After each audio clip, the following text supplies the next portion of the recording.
Dahil hindi talaga inuurong ni Feliz ang kaso laban kay Samson, kaya nakikiusap si Samson sa kanya at kinukumbinse na magbalikan na lang sila at pwede naman silang magsama na lang ulit at aalagaan nila ang bata.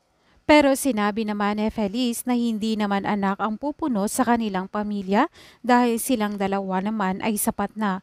Patuloy naman ang paghingi ng sorry nitong si Samson pero sarado na ang isip ni Feliz at sinabi niyang sinira niya na ang lahat ng posibilidad na magkabalikan pa sila nung nakipagrelasyon siya sa iba.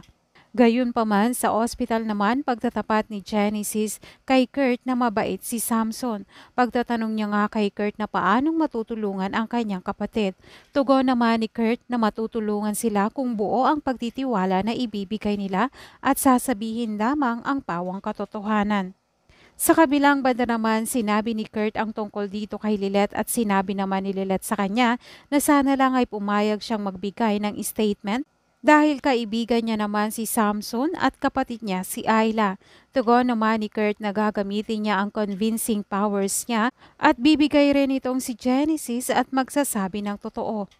Gayunpaman, sinabi naman ni Tinang kay Lilet na kung hindi man mapanindigan ni Samson ang bata ay may kasama naman si Ayla sa pag-aalaga nito at yun ay si Genesis.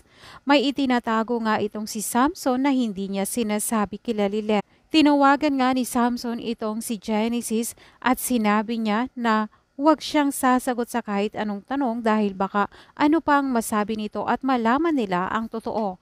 Ano kaya ang totoong sinasabi nitong si Samson? Ang totoo kaya ay ayaw talaga ni Samson na magkaanak sila ni Feliz. Kaya nga kinausap niya itong si Genesis at Ayla na magpanggap na si Ayla ang maging baby maker nito pero ang totoo ay si Genesis naman ang tunay na ama at nagpanggap pa nga lang silang magkapatid ni Ayla. Maaaring ginawa ito ni Samson dahil hindi na rin sila pwedeng magkaanak ni Feliz at hindi niya lang sinasabi ang totoo na may problema pala siya. Or maaari rin namang may relasyon itong si Samson at Genesis at matagal na nilang tinatago ito kay Ayla at Feliz. Yan ang dapat nating abangan bukas sa